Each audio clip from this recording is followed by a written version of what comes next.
cụm tăng tổng. Cái này của nó hai chính hãng này, mã sản phẩm này.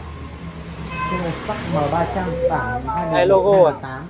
Logo Hyundai Kia thể hiện ở chính hãng này. Nó kính là 3 lớp.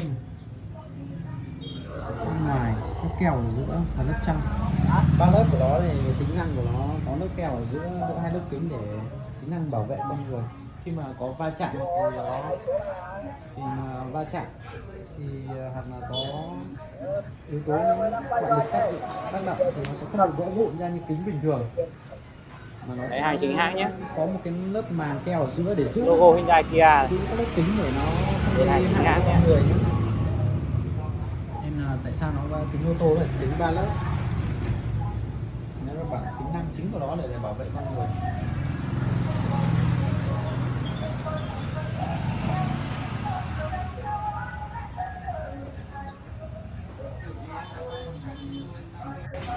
Cùng